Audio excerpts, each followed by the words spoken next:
All right. Hi, everyone. I hope you're doing great and are having a wonderful day today. And welcome to today's session. So, before we jump onto the session, I would like to introduce our platform, Positivity. So, Positivity is a Singapore headquartered mental health organization committed to making quality mental health care accessible and affordable for everyone. And our aim is to connect individuals with the right experts on our platform while creating awareness uh, around important mental health topics. And speaking of important topics, today we are here to discuss workaholism and when ambition becomes addiction.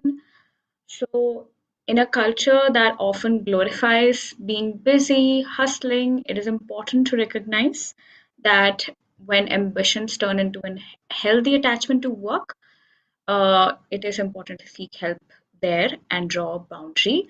So, in today's session, we will explore what workaholism actually is, why we get here, and when productivity becomes the identity.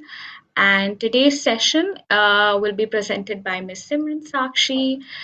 She is a trauma informed psychologist who works primarily with emotionally focused individual therapy, and her approach is rooted in attachment theory as well, nervous system regulation, and relational healing. So, without any further ado, we are delighted to have you, Ms. Simran Sakshi. So, over to you. Thank you, Shreya, for the introduction. Hi, everyone.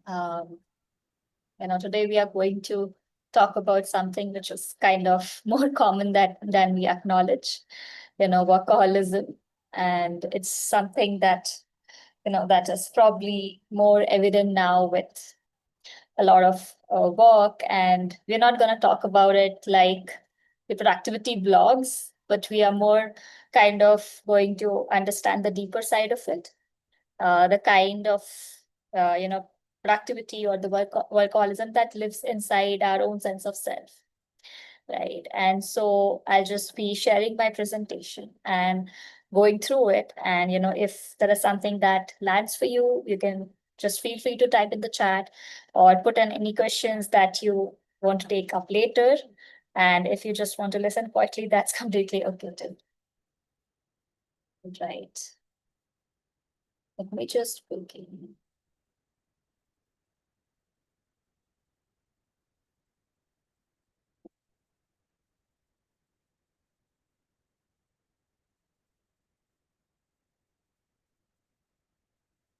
Yes. I hope my screen is visible. Yes, it's visible. So, right. So one of the things when we think about workaholism is actually this, because a lot of you may feel this, that workaholism is the only addiction that actually gets a standing ovation. It's like, it's like if you had someone or a friend who would come and tell you that, they have been drinking to cope up with stress, then you would be concerned, right? Or if they come and tell you that, I cannot go through a day without gambling, you would recognize that as a problem. But if someone comes and tells you that, I'm working 12-hour days, or I'm thinking about work constantly, or that I cannot switch off even on a work holiday, even during a holiday, we kind of think of them as dedicated. We think of them as driven. We even hold them as examples. We provide them promotions, and I'm not saying that ambition is wrong. Okay, it's not something to be ashamed of. Definitely, you should be working hard. You should be passionate. You should be committed. These are very genuine and valuable things, right? But what I'm talking about here is that there is a line between loving your work and needing it. Okay, a line between choosing to work and being unable to stop, between thinking of work as something you do versus work being the thing that kind of holds you together. And that is kind of the line that we're going to look at today, because when work starts being a compulsion and not just a choice or a way of, or just a part of your life, the cost is real. And the cost is kind of very quiet and very slow.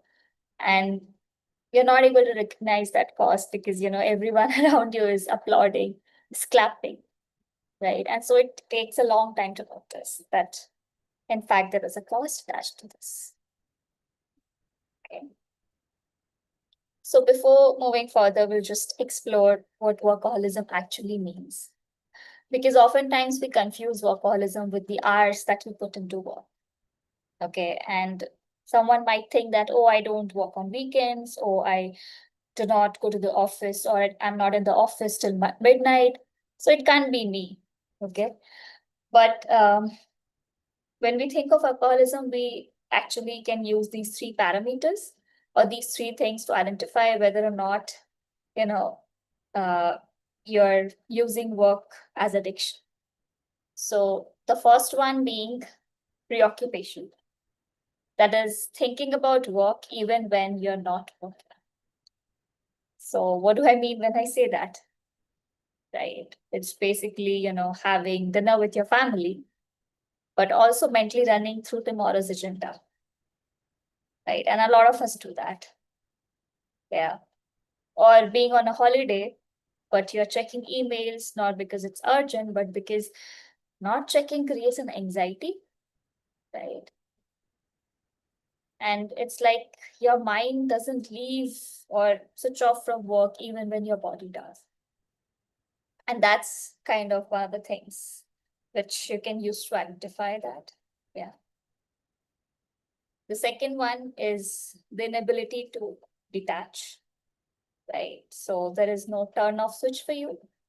Like, for example, a lot of us or a lot of you may a lot of times be like, okay, this is my work hour, this is not my work hour, and I know when to switch, right? But some of us may not know when to switch, right? For us, it may be like, rest is not like rest, or holidays don't feel like holidays. It's like everything spills over and we kind of are never there. We're never present. You're always uh, kind of with your work wherever you go, and there is no detachment which is happening, right? So that's kind of something else that you can look out for. And the third part of it is mood regulation. So essentially using work to feel okay, using productivity to manage your anxiety, using busyness to avoid sadness or loneliness or even difficult feelings that kind of surface when things go quiet.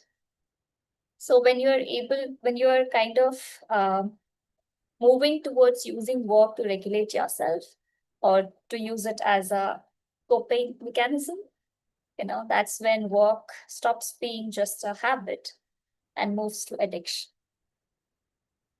Okay, because now work is not the thing that you use to earn a living. It becomes a thing that you use to cope. And when that is true, when work is doing the emotional labor for you that nothing else is doing, then stopping work doesn't just feel uncomfortable, it kind of feels threatening. Yeah. And that's something that we need to be aware of. We need to know when we talk about this, that it's not just about the number of hours that we are putting in. It's actually about using work as doing some emotional labor for you or relying on it to, you know, kind of fulfill your uh, need for coping or to escape or some of these things which we'll kind of explore more going forward. So yeah, so then let's go to why we get here, right? How does this happen? How does someone who is motivated, hardworking, person, and how can they go into someone who genuinely cannot stop working? Right? Because when we talk about workaholism, we often just jump to symptoms and solutions without asking the most important question. And that is that, what is work doing for this person that they haven't found another way to do, right? Because the answer may be different for different people. And it could be related to the patterns that come up again and again for each of us. Yes.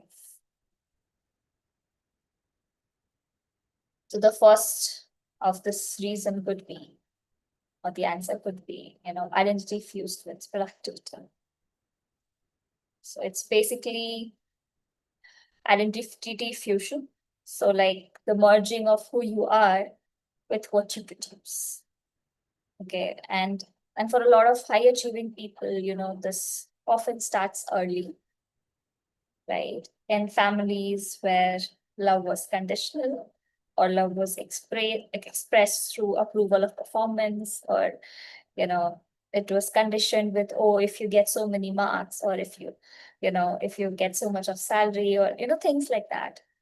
And it could also be because of school environments where being good was the primary way to be seen, right? uh, or you were, we are in a culture, or we are in a culture where achievement is not just a personal win, but it's also kind of familial, societal, and it's how you earn your place. So, because of all of these reasons, over time, a belief forms. And a lot of time, the belief is not conscious. It's something which is just there. You may not even know that it is there, right? And the belief could be, I'm valuable because I produce, right? Or my worth is tied to my output. Or, when I'm achieving, then I'm okay. But when I'm not sure who I am. And so work becomes kind of the primary place where that worth or that value that you have, it gets confirmed, right? And because of this reason, working hard or having achievements, all of these make you feel like you are enough, and it gets tied to your identity, to your productivity, right?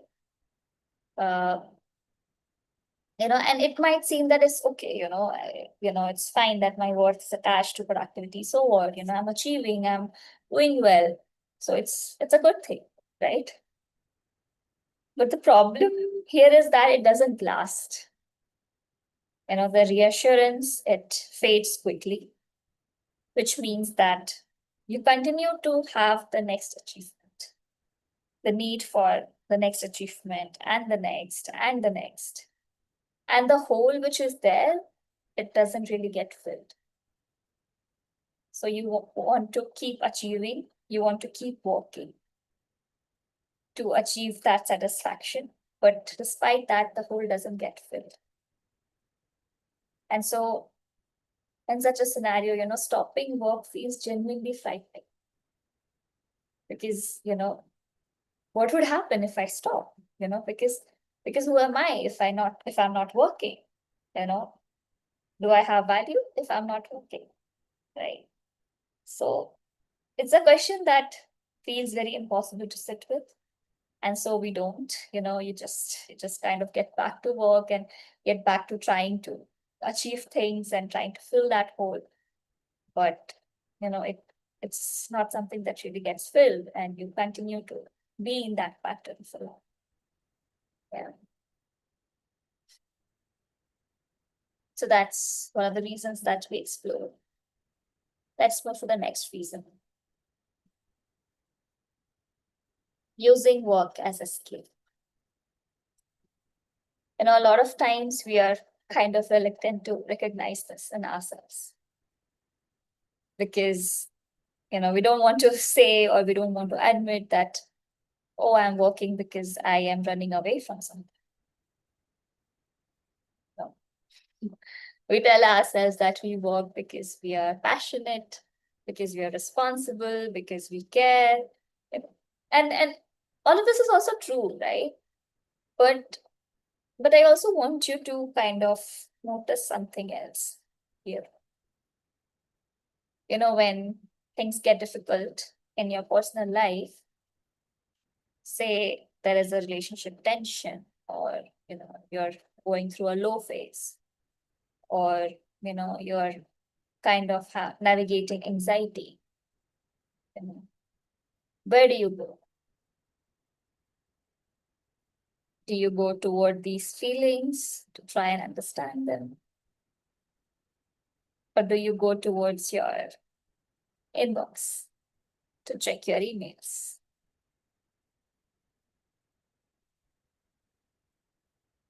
Because, here's the thing about busyness.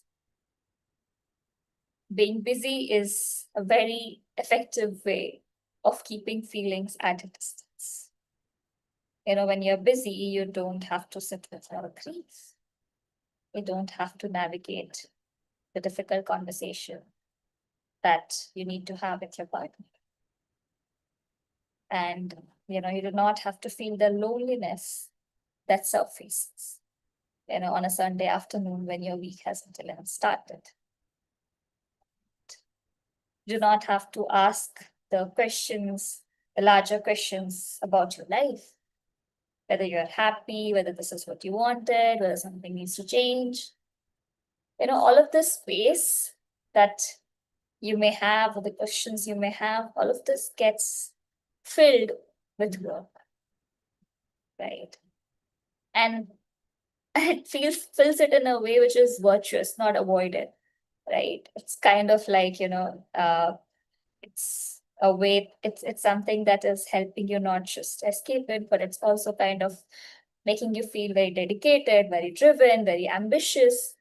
So there is a very, like a very standing ovation thing, or the very good thing attached to it, validation attached to it, that, oh, I'm walking, I'm not avoiding these things, right? And that's what makes it impossible to challenge this whole notion that you're using work as a scale. But it's something which is worth asking yourself that, are you kind of moving towards work because you're not comfortable sitting with what is filling that nothingness? Yeah. And you may think that, again, work is something that is helping me cope with these feelings. I don't need to sit with these feelings. It's fine, it's good, right? But you know what? The feelings do not just disappear. Just because you drown yourself in work, it's not as if the feelings are not there. It's still there. And they're just deferred. That's all. And eventually they may surface. They may surface in the body, in your relationships, and also in form of exhaustion.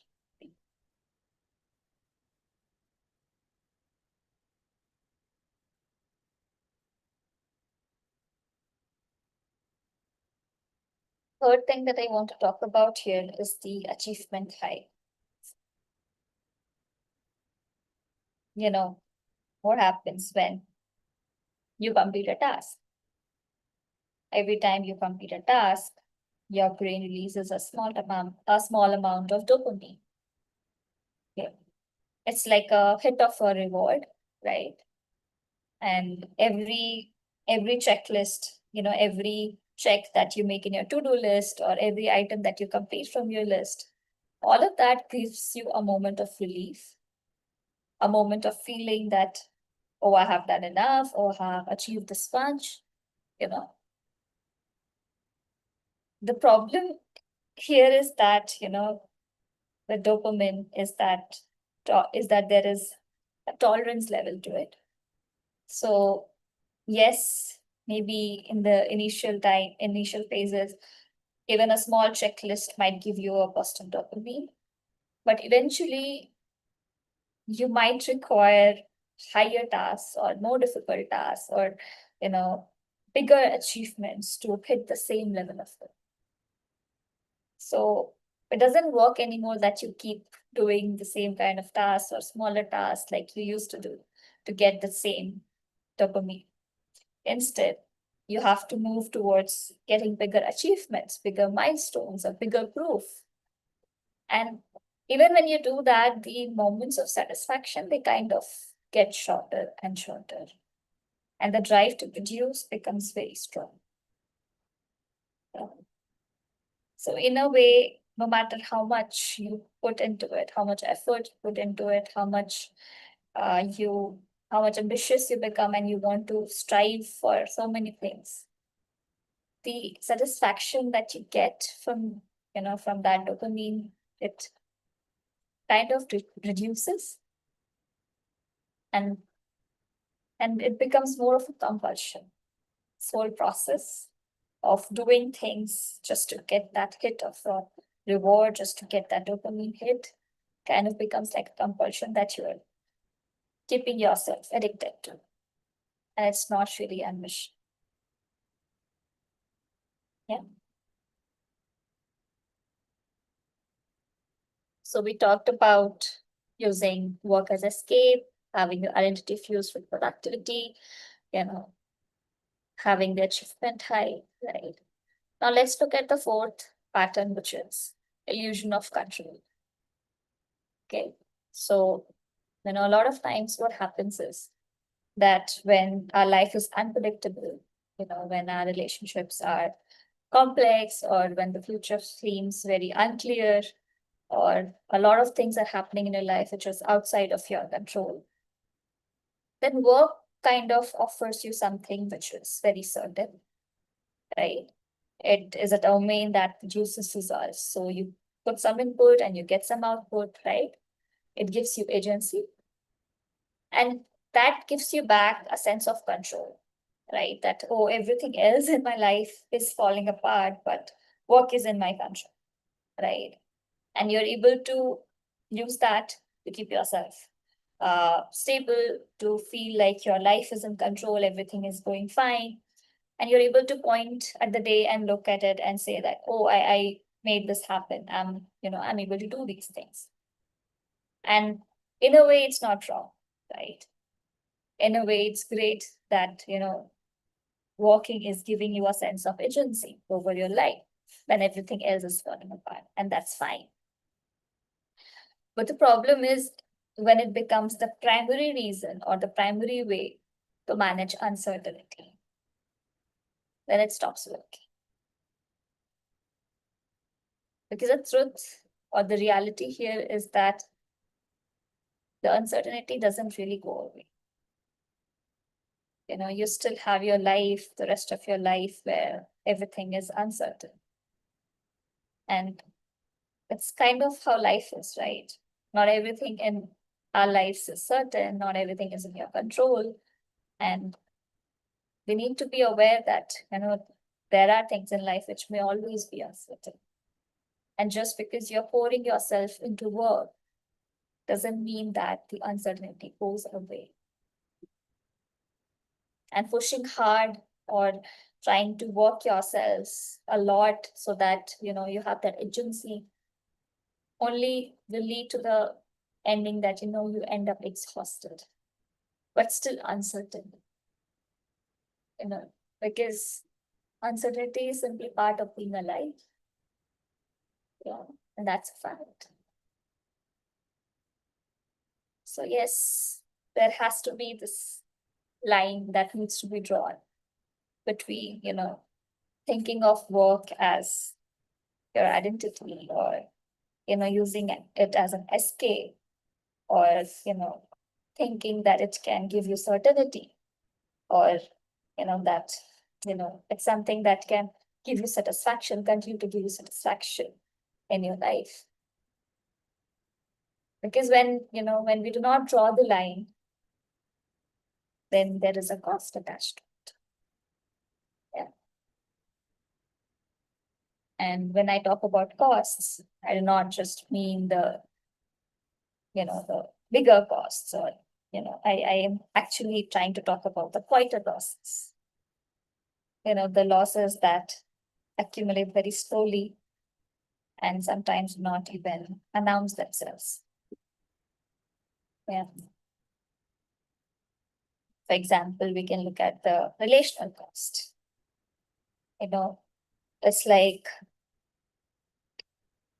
the cost which is there present with your relationships.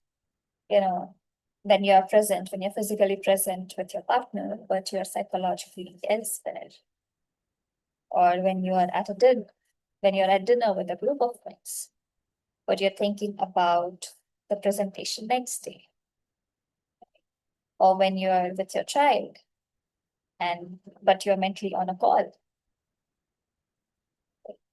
So the people who are there with you through this, they learn this about you. They learn that you're not fully present. They see that you're not fully present. And they learn to not expect your full attention. Okay. They learn to compete with your phone, with your laptop, with your mind. And very quietly, the intimacy, the connection that you may have shared with your partner, your friends, your child, that fades away. And it's not because anyone stopped caring. It's because, presence is what was required to keep the relationship alive. But you have been spending yours on work. So this is what I mean when I say that there is a relational cost attached to it. The relational cost of not being present.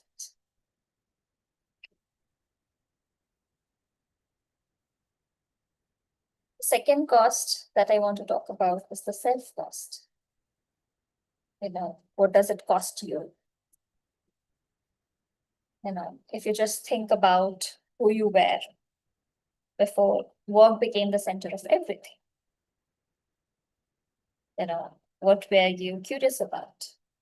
What did you enjoy doing? Right? Or what was something that you did for no reason other than fun? Yeah. Maybe hobbies that you did not have time for anymore. Or friendships that you could not maintain anymore because you became too busy. The parts of you, the creative, playful, contemplative, spontaneous parts of you that slowly stopped being exercised because everything became about work. And, because workaholism doesn't just take your time, it kind of narrows you, and yourself becomes very thinner, and, sense of self becomes very thinner and one dimensional over time. The more complacent, the more competent that you become at work, the less fluent you become in everything else. And that is kind of the cost that you're costing yourself when you're immersing yourself in work in a way that, that you're not choosing it, but it is becoming more of a compulsion.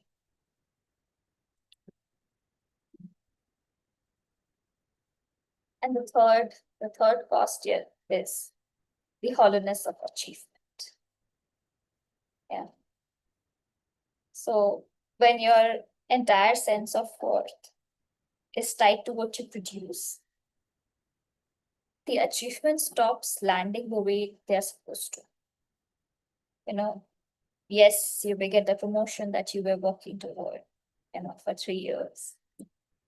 But for some reason, you did not feel the satisfaction about it. Like the satisfaction may just last for a week. And then you are moving to the next thing, right? Next promotion, to the next project, the next big thing, right? And every time you move towards this achievement, this bigger achievement, the satisfaction kind of reduces, right? It's more about moving forward to the next thing and less about what it's really helping you with, or the satisfaction that you were looking for. Because in a way, you were probably never looking for the achievement. You were probably looking towards this feeling of feeling enough, right? But when this feeling of worth is tied to an external validation, It's not something that it can hold. So what I'm trying to say here is that, yes, you may move forward and you may want to keep achieving, right? But there is a cost to it, and that cost is that, the satisfaction continues to decrease. And even though you may be using achievement to feel enough, after a point of time, it doesn't really feel that. That hole is filled.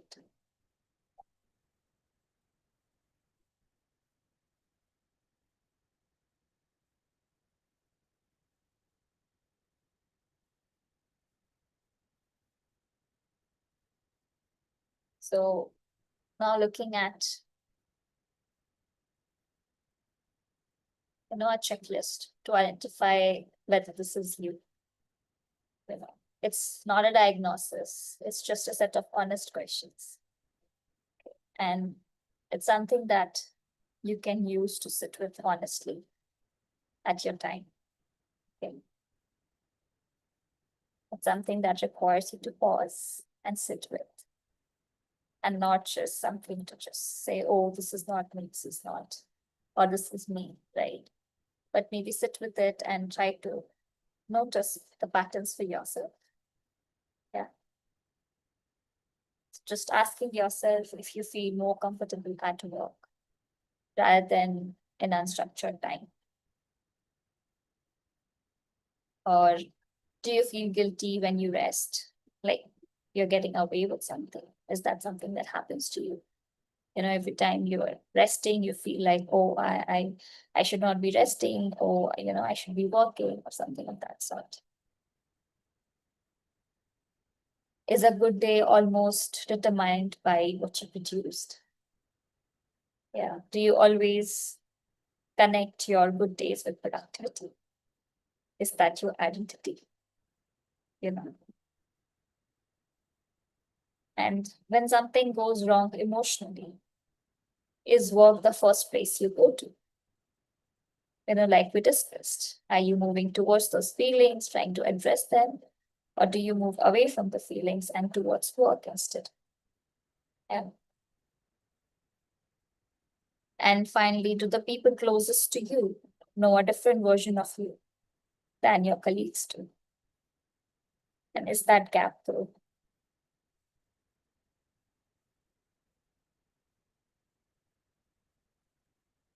As I said, I do not need you to answer these right now, but take these away as something that you need to think about, as a space to, you know, understand and answer it for yourself. Because that's what will give you cues, and that's where the real work for you can begin.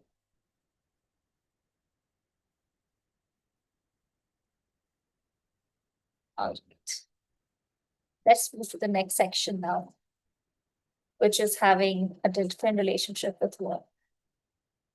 Right. So now we are coming actually to some solutions or some ways in which we can have a different relationship with work. And what I want to offer here are some shifts or reorientations that can probably help you change something on the inside. Right. And these are not just external strategies that you can just, follow and something will change, but rather something to sit with and something to help you shift your orientation or mindset towards it. Yeah. So some of it you may be able to do on your own, and some of it you may also require support with, like with a therapist or with someone that you can sit with for the harder questions. So let's look at it. So the first shift is separating your identity from your output. Yeah. Something that we talked about before was, having a fused identity of your productivity and your output, right, and your work. So how do we separate your identity, right? How do you unhook your sense of worth from what you produce? because we talked about this, that, for a lot of us, this kind of fusion happened in childhood, right?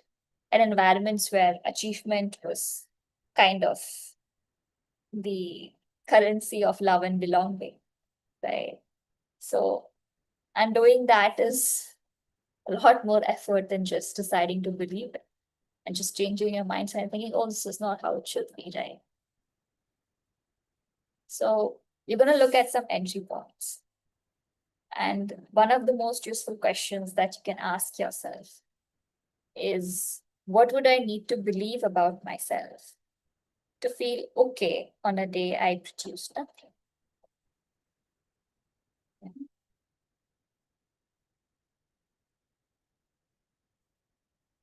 Because a lot of times, there may be a belief that may be stopping you, right?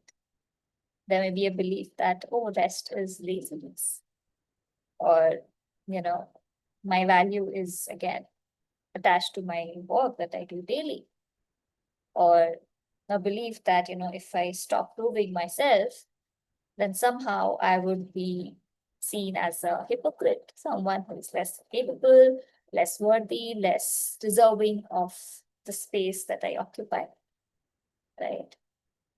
And when you ask this question to yourself, the belief that I have about myself, right? That's when you're able to look at these directly, not as something to, refute or just something to argue with right away, but something to sit with, to go to the truth of it, to understand where that belief is coming from, to find evidence if that is true, or if is it something that you learned, right?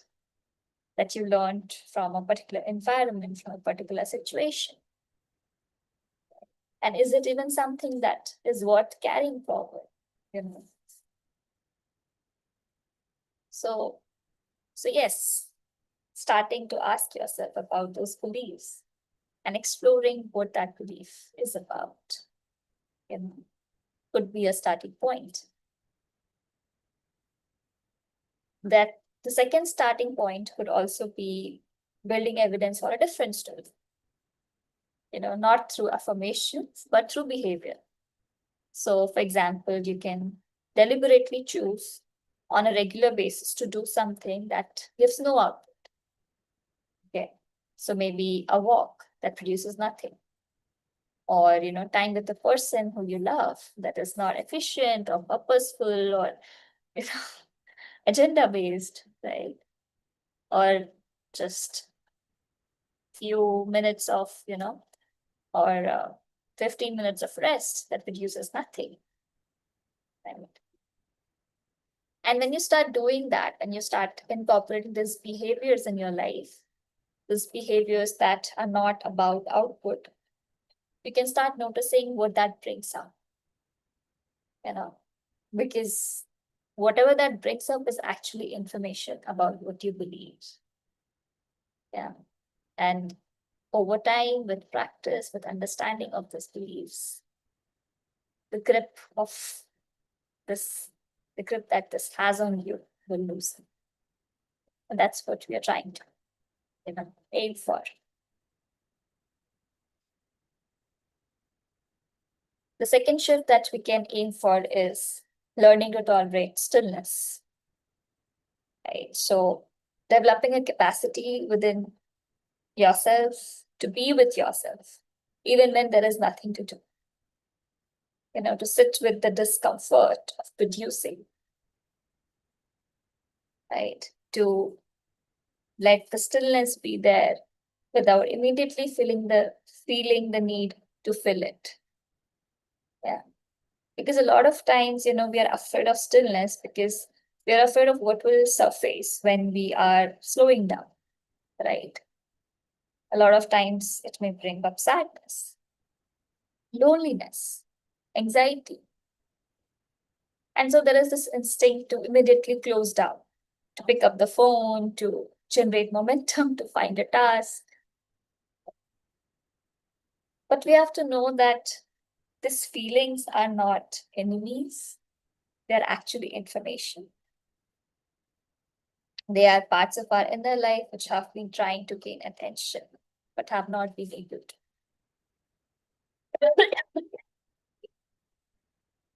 And when you learn to tolerate the stillness and you learn to sit with those feelings, it builds a capacity for you to sit with them for a longer time, to sit with the discomfort, to ask, what is this feeling? What does it mean?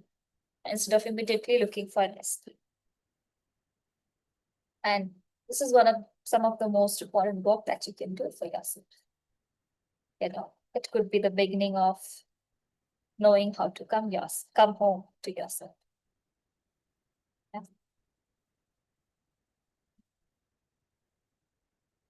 And the third and the final shift that we are going to talk about today is building a self outside of work. So, not really, and this is not just about, scheduling hobbies or scheduling leisure activities in a way to measure them, because we do that a lot, even, right? We think, oh, I have these 4, 5 hobbies, and did I work on them? And, we just turn that into another form of productivity. But that's not what this is about. Okay. This is about genuinely asking, who am I when I'm not performing? This is about asking yourself, what do I want?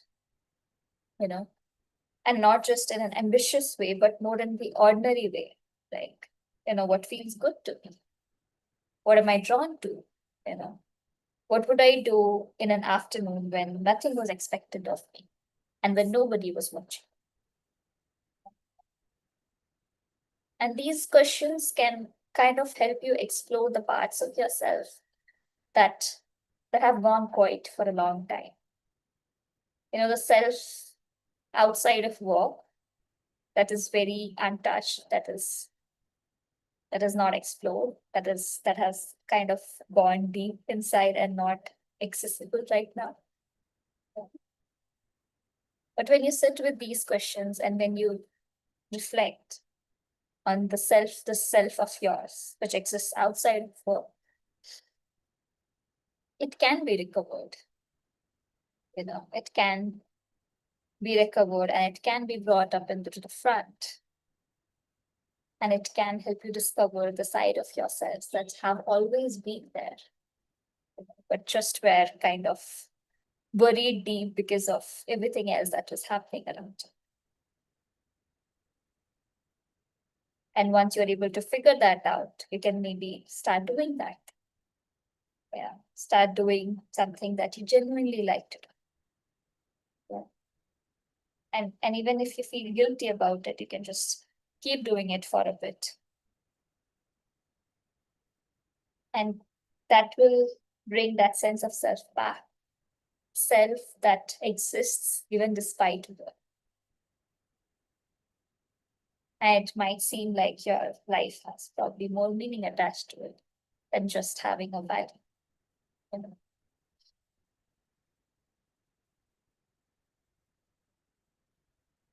So yeah, when I talk about these shifts and whatever we talked about from the beginning till now, there is nothing wrong with working hard.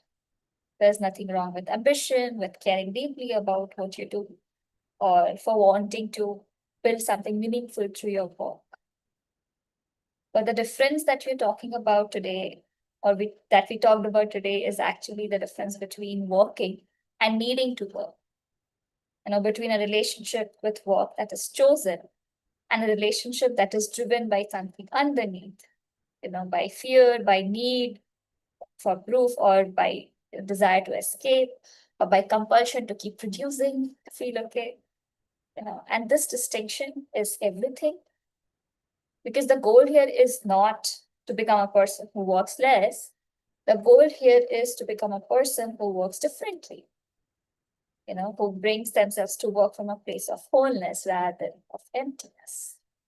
And you can become someone who can fully switch off, but also be fully committed, right? And that's what we are trying to aim for, because that kind of relationship with work is also possible. It's not something that, of course, can happen quickly, but it can happen by honestly looking at what work has been doing for you and looking at the questions that we talked about, the reflections that we talked about, you know. And once you're able to do that, you may be able to look at what is possible to shift. And that can be the beginning of everything. So that's what I have for today. And these are a few questions that you can also sit with for yourself, if there was a pattern that you recognized, and what would it feel like to work from choice rather than compulsion? And you can use these to, again, to begin with, to figure out what you would like to go forward from here. And yeah, and if you have any questions, the floor is open. You can drop in your questions and I'll happy to take them.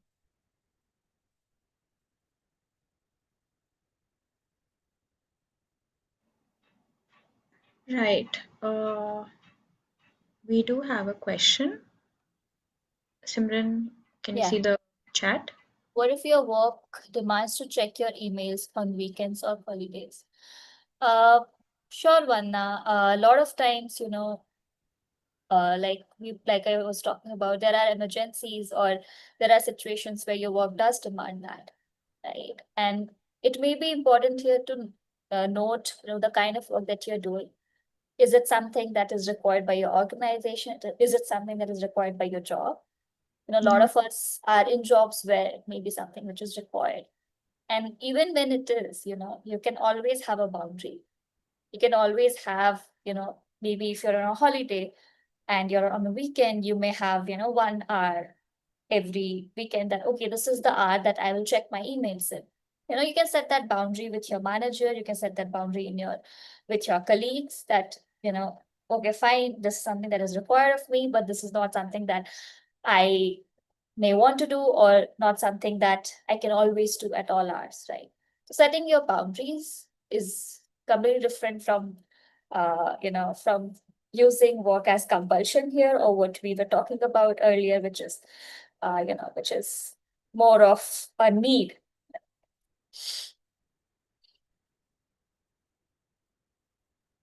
Uh, Arshita says, I need to work somewhere, be it any kind of work. It feels more like presenting myself to others and less like being myself at the moment. So should I walk off? Um, yeah.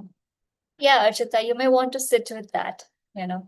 You may want to explore why this is something that makes you feel like you have to perform, or something that makes you feel like you want to present yourself as, you know, something that you can probably sit with or probably bring up in uh maybe if you are taking therapy, you can bring up in your therapy as well. Right? You cannot we cannot just decide if you should just walk off of it right away, but it's definitely something that you should explore. That if it does feel less like being yourself, what is it really about? You know, what is this need to be presenting yourself as someone? Does that help, Archita?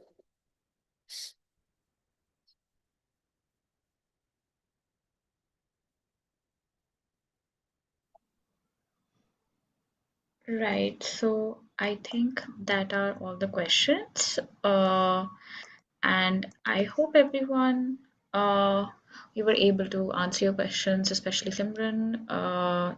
Right. And thank you everyone for joining us today. And thank you, Simran, for this wonderful session. I hope we all have taken something, out of the session, something to understand with, right?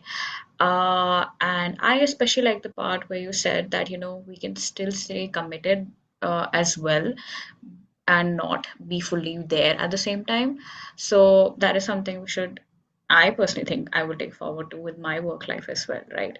So thank you everyone for Thank you, joining. everyone. And before we sign off, we encourage you to explore our platform, Positivity. So Simran is sharing it right now. She's sharing her profile. So over to you, Simran. Yeah, you can just explore the platform. You can see our list of positivity psychologists, and you can search for me there. And if it feels like something that you would want to talk about with me further on, you can always book a session. Right. So do check out our platform, and thank you everyone for joining, and have a wonderful day ahead, and we'll see you in our